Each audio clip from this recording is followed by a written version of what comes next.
Thank you very much. It is great to be here. When we start talking about entrepreneurship and some of the great things we want to talk about with entrepreneurship, a friend of mine came to mind and knew that it would really be a great treat for you today. So let me introduce to you Mr. Brad Hunsable. He is currently the chairman and founder of Linear Labs, an electric motor company. He founded Ustream more than 7 years ago with a vision to bring video broadcast technology to the entire world. Ustream is the leading video platform serving the needs of enterprises and media companies around the world. In 2016, Ustream was acquired by IBM Incorporated. In 2014, he was honored as one of the San Francisco Business Times 40 Under 40 for the most influential young leaders across the spectrum of Bay Area businesses. Hunsable has been ranked among 50 digital power players by The Hollywood Reporter and on Variety's Producers Guild of America's Digital 25 Visionaries, Innovators, and Producers for his work at Ustream. That's kind of hard to say. Brad is a graduate of the United States Military Academy at West Point and holds an MBA from the Ohio State. A graduate of Granbury High School and a resident of Aledo with his wife of 15 years, April, and 3 kids. He is a great friend to the Aledo Education Foundation and to Aledo. Would you join me in welcoming Brad?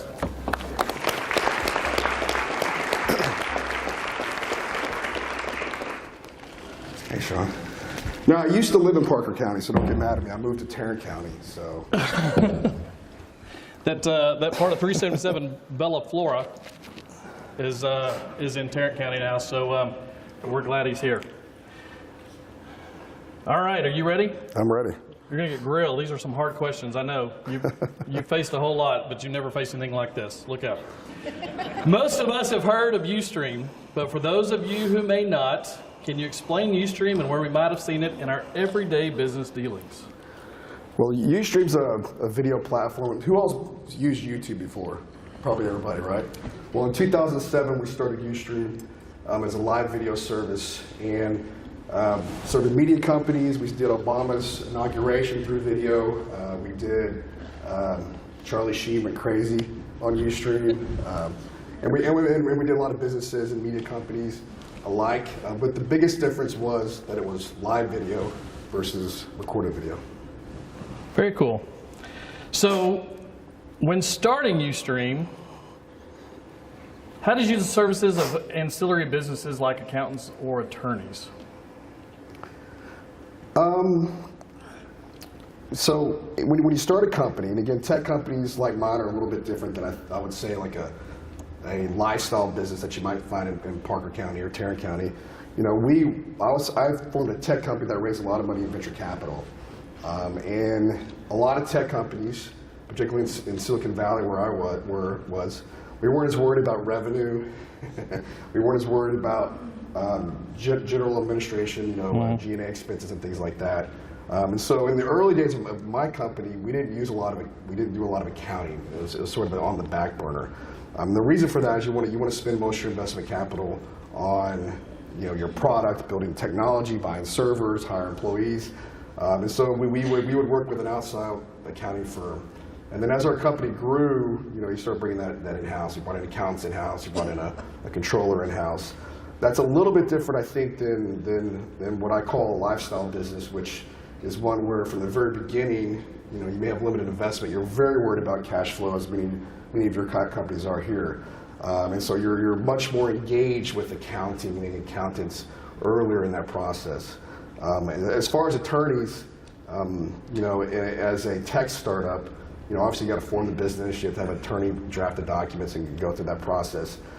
In Silicon Valley, the attorneys are absolutely important because they can make a lot of intros to potential investors. They work with venture capital, they work with private equity, and so we use them obviously extensively. And as my company grew, I actually did it for 10 years, not 7 years before we sold to IBM. We're using attorneys for everything from obviously doing contracts and business deals. I mean, as your company gets bigger, you get sued. I've been sued God knows how many times. So I've learned that process as well. And then when you sell your company, as we did to IBM, which was a very long process, I had armies of attorneys going through that process with them. We ended up selling that to IBM a couple years ago for $150 million. They sent, during the acquisition, not to get off topic of your question, But my company at the time of the acquisition was about 350 people, and they sent literally 100 people to my office to do due diligence. And so I probably had 15 to 20 attorneys in various specialties going through that process. So long story short, as your company grows, I think your involvement with accountants, and finance, and CFOs and controllers sort of scales, and you use them more. Same thing with lawyers. You know, in the early days, you're probably not using them as much. Gotcha. I probably jumped ahead a little bit, so let's back the truck up, because there may be somebody out there that's got an idea for a business. They're thinking about something they've seen or an idea that they might have had. Tell me where the idea for Ustream came from. So, you know, I went to West Point, did the Army thing for 5 years, and I graduated right before September 11th. So in June of 2001, I graduated. September 11th happens, the world changes. And what I saw during that process, whether it was friends of mine or colleagues or soldiers and sailors that worked for me, you know, they were away from their families. They were deployed overseas. They might be in Iraq, they might be in Germany, they could have been in Japan. And I wanted a way for them to be able to communicate with their families back home, maybe watch the Super Bowl, because when we started the company, these things which we take for granted now just were not possible. Live video, you know, Skype and things like that were just starting out. And so the original vision is could we help them do that? Now we evolved obviously into something much greater, and as I think most businesses do, you start off with an idea and then you kind of evolve it from there. And ultimately it became something a little bit different than that. But the original emphasis came from that military experience. That's really neat. So tell us a little bit about growing up in Granbury, about education, about your history, and you talked a little bit about the Army just then, and Ustream's founding, but what kind of motivated you to get into the whole entrepreneurship and creating and building those kind of ties? Yeah, I grew up in Granbury, Texas. You know, I was a normal kid, the oldest of three. My dad was an electrician. My mom was a stay-at-home mom, which was fantastic. Great. I had lucky to have a great family life. But I was always, I was very fortunate that my father was an early adopter. What I mean by that, he was sort of this, I kind of call him a Renaissance man. He was always inventing things. He was always on the cusp of technology. So at a very early age, I was exposed to, you know, computers and even before the internet. I ran, for those who have some experience in tech, I ran one of the largest bulletin board services in Texas as a 12-year-old. This is pre the internet. So as a 12-year-old, I was getting money from adults to get access to my computer. And so I've always sort of what was on your computer as a 12-year-old? That's a good question. Well, yeah, we won't talk about that. But you know, so I've always had this desire to create. I always loved the concept of customers. At 16, for those of you who knew Granbury, or 15 actually, I started working. My dad knew this guy named Ken Neester, which ran Neester's German restaurant and deli in Granbury. I don't know if any of you have ever eaten at it. But at 15, I started busting tables there just because I wanted to work.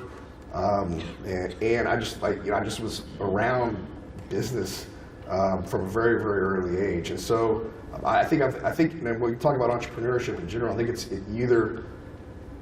a lifestyle. It's sort of just in you. It's like I love that process of creating, and then having gone to West Point added sort of another additional, been very impactful for me in business element of, you know, understanding leadership and how to lead people, how to build teams. West Point is what I like to say. It's 4 years of leadership laboratory, and then you have to go in the Army for 5 years at minimum. And you actually practice what you learn. Mm-hmm. And I graduated West Point at 22 years old, I think I was, and I had 60 people's lives that were underneath me, that I was responsible for the lives. And their ages of these people were age 18 all the way up to age 40, and I had to be their boss. And so it's a really unique leadership experience that I think really, when you combine sort of this desire to create and be creative, combine that with, you know, some structure and processes and team building and the fundamentals of leadership, I think certainly has been very helpful for me. So you go to the Army, you go to West Point, you go to the Army, you serve, you get the idea about Ustream, and you're thinking about it, but then you take a detour with Hillwood. Tell us a little bit about that and what actually got you back to Texas. Well, I mean, so I did the Army thing and then served in various capacities around the world. I knew I wanted to get out. You know, I did my 5 years. I always want to serve my country, and I feel like I'm very proud of my service. But I want to come back to Texas, and I didn't actually know what I wanted to do. But I did have this passion for real estate, or I thought I did. And this is a true story. I don't know for those of you who know the Perot family, but you know, Ross Sr., who obviously ran for president, you have Ross Jr., who really, for the last 20 years, has ran the family's sort of empire, or whatever you want to call it. And I emailed Ross just completely out of the blue. As a young Army officer just getting out, and I said, hey, I think I might want to get in real estate development. You know, can I talk to somebody on your team? And I'm not kidding you, within 5 minutes, by luck, he introduced me to a guy named Darcy Anderson, who was West Point class of 1978. 5 minutes later, Darcy Anderson called me on the phone, asked me what I needed, because Ross told him to call, and was very fortunate to develop him as a mentor, which has been obviously mentorship is very important in anyone's development. And courted them and was able to convince them to hire me to work at Hillwood. I was a development manager. I built residential developments in Fort Worth. So for those of you who know North Fort Worth, I built Heritage, Saratoga, Creekwood and Saginaw, Chisholm Ridge, and a variety of other neighborhoods throughout DFW. And I love that process, because for me as an Army officer, coming from an Army officer, I'd spend 1 minute pitching to city council on these new development plans. I'd spend the next minute going to an engineering office and designing and being creative, and then the next minute I'm out in the field yelling at a guy on a dozer who took down the perfect tree that I wanted to save for this development. So it was sort of a really neat experience. But then in 2008, as many of you know, the market's changed, and I've always been a tech guy, and I'd been playing with some technology on the side, and told my wife, you know, look, at the time I think I was 28. I said, this might be the last chance we can go bankrupt and get over it. And she said, well, we just had our second kid. And I said, all right, I know, but I'm going to quit my job and I'm going to take a chance on this thing. And so, and she's still with you today. By miracle, she's still with me today. And so again, this is part of entrepreneurship. You take a chance, and if you don't try something, you don't fall into lucky situations. I go and tell Ross Jr., you know, hey, I loved Hillwood, which is still a fantastic organization. I was in with that circle. I would have had a great career with them, but I believe in this idea, and I got to take a shot at this. And he looked at me, and this is a true story. And he said, well, Brad, I have no idea what your idea is. I don't understand anything you're talking about, but I like you, and here's a $300,000 check to go start your company. I swear this is what happened. And I turned it down. I was like, no, I can't take your money. And I didn't really know anything about investing at this point. And he said, nope, I'm betting on you. Go make me proud. So I took that money and left my wife and kids in Texas, went to California, and just started networking. Didn't know anything about venture capital, or really, I mean, I knew a little bit about tech, but not nearly enough, which was a very challenging process, but I worked through it, we got it done, and you know, ultimately made the pros a lot of, you know, decent chunk of money, so. That's awesome. So let's talk a little about that. You just mentioned it. You left April and the kids here, and you went to San Francisco, to Silicon Valley, and I mean, talk a little bit about that. First off, why would you leave them here? And secondly, what was it like, and how long were you traveling back and forth? And well, when you have no money, you know, your choices are very limited. I lived in a hotel for 6 months, and you know, we were living off credit cards. You know, and I look back at it, and I mean, at this age, I don't think there's zero chance I would do it. But you know, what I tell people is, when you believe in something, I just believed, and I can't explain it any other way. And I was sort of just focused on that, and in some ways it's sort of greedy. You know, family life and these things are trade-offs, but I believed, and that's all I can say. That's the only way I can answer it. And in April's mother she had some health issues, and she didn't want to go out there. And later on, and they never actually moved out there. I was flying out there every week for 10 years. I'd leave on Monday and come back Thursday night. It was tough. The advantage from a business standpoint was, when I was there, I didn't have anything else to do, so I was just in the office, kind of driving my employees crazy, but I just worked. Then when I was home, we played hard. And then after doing that for 10 years, I just got to the point where, you know, flying every week, for those of you who travel a lot, it's not exotic. It's a pain in the butt. It's not fun. And I got to the point where I was like, I'm out, and I was ready to sell the company. And we found a great partner with IBM, and you know, was able to transition the company. And you know, we have 350 employees. You worry about them too. Are they going to have jobs? Are they going to buy you and then just fire everybody? And they didn't do that. Everyone seems to be happy. And we produced 15 millionaires, and I want to say another 100 or so made over $500,000. So I don't remember what the exact numbers were, but it changed a lot of people's lives. Yeah. And that's something I'm very proud of. So let's back up. So let's talk about somebody that's sitting in the audience that's thinking about, they've got an idea, they're thinking about starting a company. Did you do the traditional, let's create a business plan and mission statements and vision statements and the whole methodical process, or did you just jump into it? I think that the old way to do this was, and what I think a lot of some organizations still teach this, is you write a very elaborate Word document business plan. You try to think through everything, and there's certainly benefits to that. I think the more modern way of thinking, and what I would advise, again, not every business is the same. I speak mostly from a tech standpoint. I'm not sure this applies to other industries. Is you start building things. I mean, the world has changed where you can you can start a tech company today on Amazon's cloud with not a lot of money and create a website that you start getting data, you start learning. And so the entrepreneurial process and the innovation process is build it, and then deploy it, and just learn. And that's 100 times going to be 100 times more valuable than trying to think through every single scenario. Now, when you go pitch for fundraising and things like that, you do have to put something together. Again, the old way to do that would be these very elaborate Word documents. That's not what I typically see. I still see that sometimes in Dallas. I wish that, and I'm pretty involved in the Dallas investment community, but that's changing. The modern way to do that, and so the way they do it in Silicon Valley, is it's a very simple deck, and you have to be able to speak to it. And they're betting on the team as much as they're betting on the idea. And your ability to speak coherently to the topic shows an element of understanding beyond a written document, I would argue. And so, so you still have to do some of this stuff and plan, but again, in a lot of days, the early days of a startup, how you operate is completely different than how I operated. I mean, after IBM, I had 600 people in my organization, right. So that's a completely different leadership style in some ways, and management style, and what you do on a daily basis, how the company operates. Early days is more fly by the seat of your pants, because you just got to go, and later on it's about putting scalable processes in place.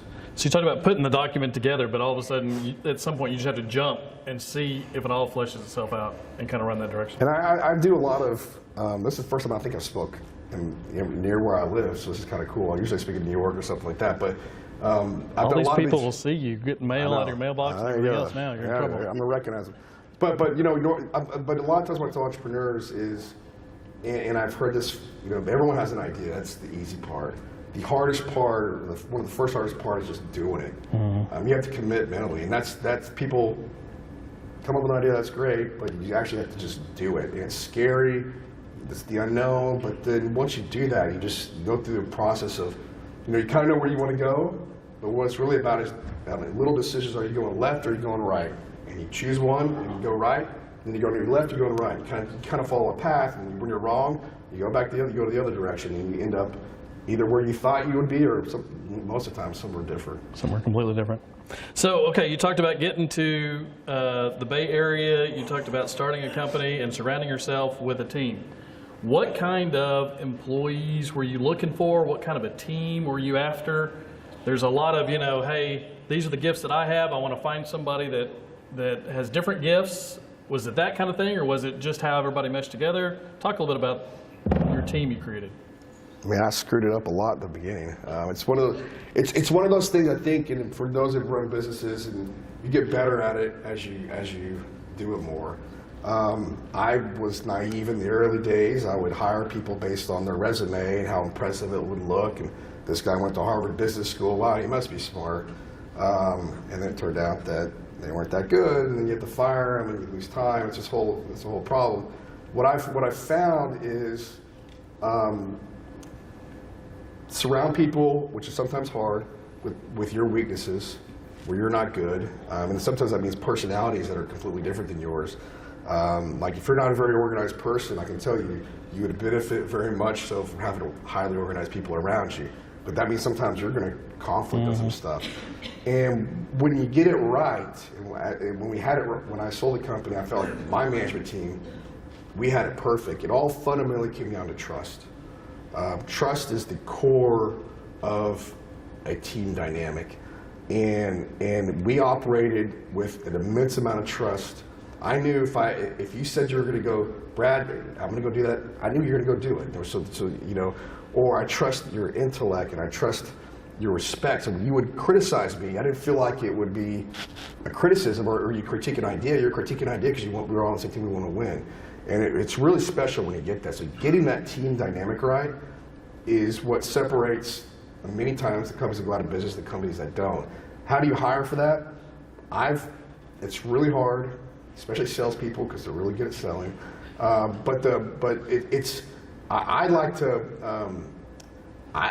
I've had a lot of success, and I don't know if this works in every industry, when you give people little projects during the hiring process, you say, hey, go back and do this and come back. Because what that does, it tells me, well, do you really want the job? You want to do some work for free and show me what you can do? And then you can kind of gauge how you work with them and their level of work and their level of intellect and clarity. Works really well with marketing people. We did that with all of our engineers. They had to go back and take a test. If you weren't willing to do it, then you're not willing to get on the team and go do something great. Then of course, I try to dig into that. And by the way, there are some great programs now that we started using at the end. And there's a company in Dallas, and for anyone who wants to, I'll see if I can find the name of the company. Okay. I'll find the name of it. But they can do these personality tests are actually gotten really good. And they look at what you need for the type of personality you need for the job, and then they give the person the personality test, and then that sort of just gives you another data point during the interview process. They're not that expensive. There's a great one in Dallas that a lot of my buddies' companies use, and they speak very highly of it. I'm very impressed with the guy. I don't currently run a company, so I'm not using it. So I'll find the name of it. We can send it out. But so it's and then the only other thing I would say on hiring, the best hires for me have usually been ones I promoted from within and groomed from within. My right-hand man when I sold the company started off as a customer support guy 8 years before. Wow. And we just sort of, we saw something in him. We saw drive, motivation, collaboration, a willingness to respectfully challenge somebody or an idea. But when we made a decision, he would move together with the decision. And we grew him all the way up, and he's in Silicon Valley now. He's going to be a multi-millionaire at some point. The guy's just phenomenal. And so if you can groom talent within, not too soon. You don't want to put someone in a position too soon, but that's powerful because you know what you're getting. Right. Okay, so you got the company started. You got your team. You got the product launched. You're moving forward. How does Ustream go from, okay, we're up and functioning, to holy moly, everybody's talking about Ustream and look where we're starting to use it? And I mean, did you advertise? How'd you get the word out about Ustream? No, we didn't advertise. Again, I heard the gentleman earlier talking about social media. We were part of that social media movement. So Facebook and Twitter, these things were very important for us in the early days. We also, and again, part of just doing it, you get lucky. I mean, we had lucky breaks. Charlie Sheen going crazy, as bad as that might sound, put us on every single TV network for weeks. And I didn't know he was going to go crazy, but he did. And if he hadn't had the platform, it wouldn't have all this opportunity, cause us more exposure. And these things tend to compound on top of themselves. And I'll tell you, we ended up streaming the Obama campaign in Obama's inauguration. This is not anything political here, but as a tech company, streaming for the president was very important for us. And you don't get Obama as he started to rise, and Clinton, which we did as well. You don't get them immediately.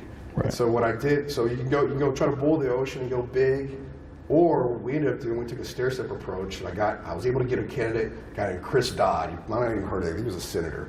you know, I got him first. And then I was able to get like John Edwards, and then he started playing people off there. And so we sort of stair-stepped our way up into to higher profile things, and just compounding that. You know, you get your first customer, now you have your first customer that can go vouch for you. Then you see them to get the next customer, and then you get the bigger fish. And that's sort of how these things, at least in my experience, grow. Absolutely, absolutely. Okay, so talk a little bit about education. Talk a little about the community. I know education is really important to you, and you believe in public school education. How did that really influence you along the way? Well, I graduated from Granbury High School. I'm just a kid from Granbury,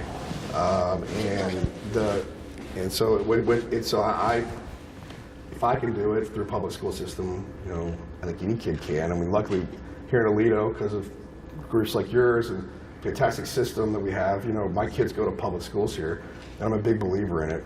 I'm a big believer that the community, but that innovation and hands-on learning. So you know this. I took the dean of West Point to MIT. I just flew back late last night. Hosted her and all the faculty heads at West Point at MIT. And the reason is I wanted to show them this place there called the MIT Media Lab, and again, you guys. Speaking of the choir, probably you probably all get this, but hands-on learning and touching and building things is how you learn. And a lot of that just comes from my experience at Ustream.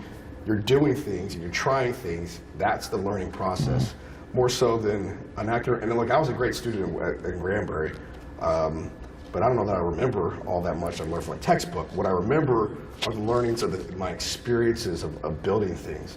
And that may not apply to English or certain subjects, but certainly STEM. I'm a big believer that hands-on learning is important. Teachers can change your lives. I had a great teacher. I sent you an article I wrote to the Hood County News, and I'd forgotten about it, 1997, complaining about teacher pay. And I mentioned this guy named Mr. Keir, who was my teacher. So influential. He took the time to nurture and inspire me. And he was a history teacher. Actually encouraged me to go to West Point because I actually wasn't going to accept it. And he was like, "Oh, you have to go to West Point."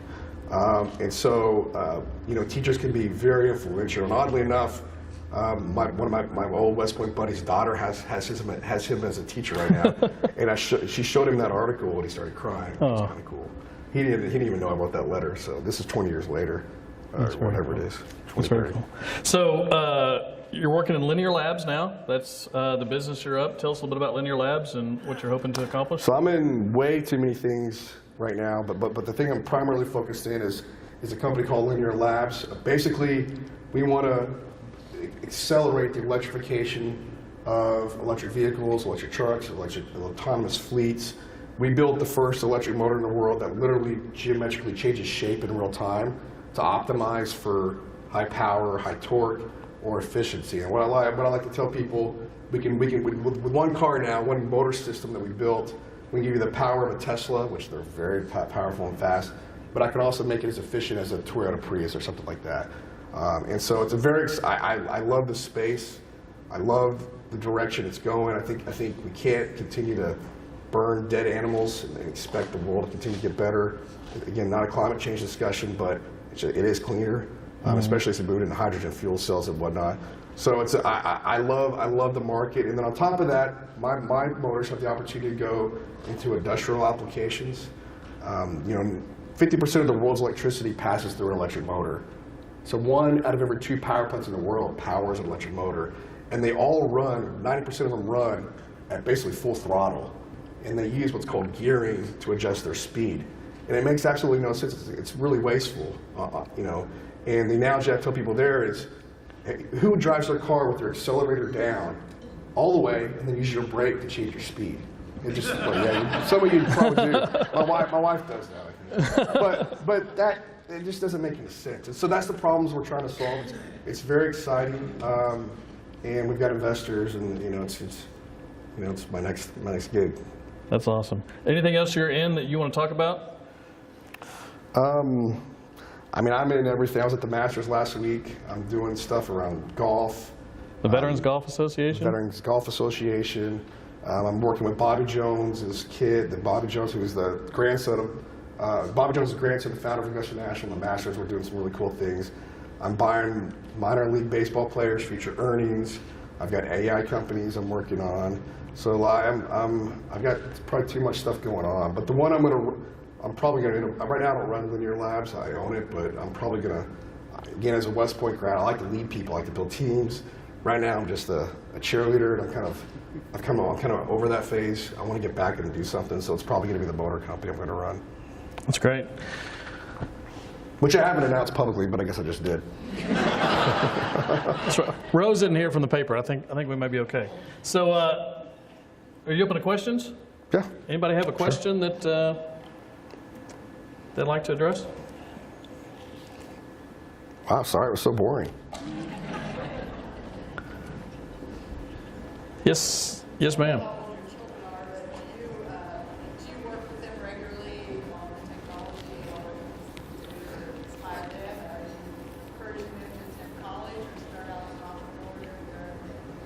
Well, I told them from the day they were born that I'm not paying for their college, so they better get good grades. You know, as much as I can, my oldest daughter is going into high school, and she chose, and I had to push her a little bit, or encourage her a little bit to do the STEM track. I forget what they actually call it in high school, but there was this, you know, the STEM, which was different. I didn't have that. We didn't have that when I was in high school, but she does very well in school. My son, you know, he's an elite football player. Unfortunately, he's the shortest guy on the team, but he loves sports. And then my youngest one, you know, she's only 6, and we do a lot of hands-on stuff at home. Again, my father, thank God, right now is still alive, and so we do a lot with him because he is a true inventor in the sense of it. We have a shop. I built him a shop out at his place, and so we're out there a lot in Granbury, you know, messing around, building different things. Helping the school projects are fun, are great. Obviously, I'm always excited about school projects. I did that with my dad. I'm excited about doing it with my kids. When they tell me the night before, I'm not so excited, which sometimes happens. And so, you know, as much as I can, my life for 10 years was overly. I sort of underinvested, I think, in family. I mean, that was the trade-off. Since June, I have not worked. Last year, I mean, I've done my businesses, but I haven't had a full-time job, and so that certainly has allowed me to be much more engaged and do different things. I don't know if my kids are gonna, you know, there's a part of me that want my kids to be just like me and go hard charge and go do business and do that, and that worries me a little bit. I don't know that I've seen any of that exactly in my kids, but what I've realized is that's more my problem, not their problem. And so, whatever path they choose, you know, I want to support them. Those science projects, I bet, get pretty wild at your house. Yeah, they do. Yes, sir. You talked about the importance of trust in building teams. And I know you said, you know, hiring from within, that could be probably a good way to have people you trust. But apart from that, did you learn any other tips or tricks that would help build that on your team? The best way to build trust on a team is for you as the leader to set that, I think, that tone. The way is multiple things. It can be everything from in my office in San Francisco. We had open air layout, and I didn't even have an office. I sat right in the middle of my team. We held our management meetings, unless it was something very private, out in the open at stand-up desk. I believe in free flowing of information. I mean, most things in a company should not be private. And then, you know, a great quote I learned, and I try to practice from a general that I was in the Army. He said, tips. If you want to be a good leader, it's tips and build trust. It's first, T stands for talk to people. Like, get out and actually talk to people. It's sit in your office. You cannot lead from inside an office. You cannot lead by email. You cannot lead by instant messenger. You walk around the office and you talk to people. You shake their hand. You tell them you're thankful for their hard work, and you ask them how you can help. What can I do to help you?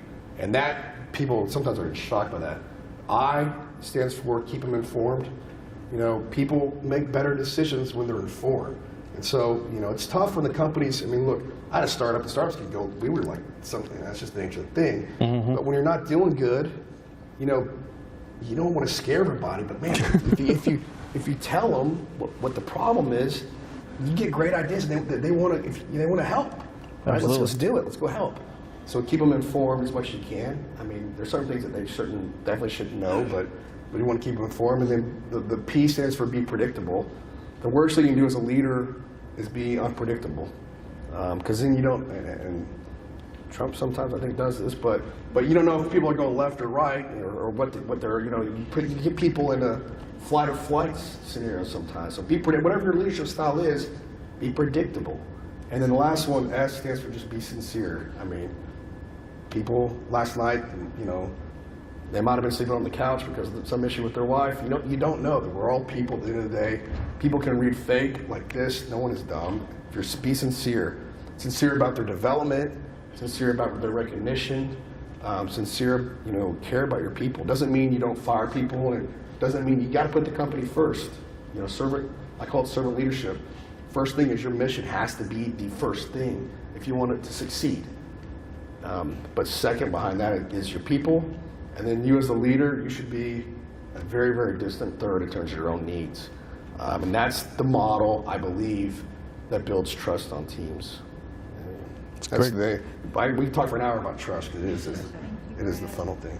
That's a great question. No? Thank you very much for being Thank you. here.